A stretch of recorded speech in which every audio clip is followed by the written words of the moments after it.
It was a quiet evening in the small village of Mayfield. The month of May had brought with it the scent of blooming flowers and the gentle hum of bees. But beneath the calm surface, something sinister was brewing. The village, known for its peaceful atmosphere, was about to witness its first murder in decades. The victim was Mr. Harold Granger, a wealthy landowner who lived in a grand mansion on the outskirts of the village.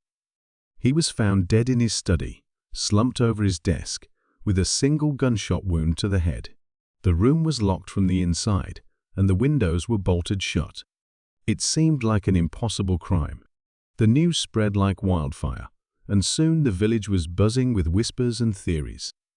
The local police were baffled. That's when Inspector Arthur Lane, a seasoned detective from the city, was called in to solve the case. Inspector Lane was known for his sharp mind and attention to detail. He arrived in Mayfield with his trusted notebook and a determination to uncover the truth. Inspector Lane began his investigation by examining the crime scene. The study was neat, with no signs of a struggle. The gun, a small revolver, was found on the floor near Harold's hand. It appeared to be a suicide, but something didn't add up. Harold was a man of routine, and his diary revealed no signs of distress. In fact, he had been planning a party for the upcoming weekend. The inspector turned his attention to the household staff.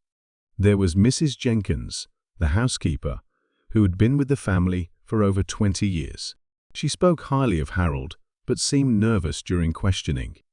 Then there was James the gardener, who had a history of arguments with Harold over unpaid wages. Lastly, there was Harold's niece, Clara, who had recently moved into the mansion after falling on hard times. Clara was a striking young woman with a mysterious air about her. She claimed to have been in her room at the time of the murder, but Inspector Lane noticed a faint smudge of gunpowder on her sleeve. When questioned, she became defensive and claimed it must have been from cleaning an old trunk in the attic. The inspector's next clue came from the village doctor, who had examined Harold's body. The doctor confirmed that the gunshot wound was not self-inflicted. The angle of the shot suggested that Harold had been shot from a distance, which contradicted the suicide theory. Inspector Lane decided to revisit the study. He carefully examined the windows and noticed a small scratch on the latch of one of them. It was almost invisible to the naked eye, but it indicated that someone had tampered with it. He also found a tiny piece of fabric caught in the window frame. It matched the fabric of Clara's dress. Confronted with the evidence, Clara broke down and confessed. She revealed that Harold had discovered her stealing money from his safe to pay off her debts. In a fit of rage, he had threatened to disown her. Fearing she would lose everything, Clara had plotted his murder. She had tampered with the window latch earlier in the day, making it look like it was locked from the inside. That night, she had entered the study through the window, shot Harold, and then staged the scene to look like a suicide. Inspector Lane arrested Clara, and the village of Mayfield returned to its peaceful ways.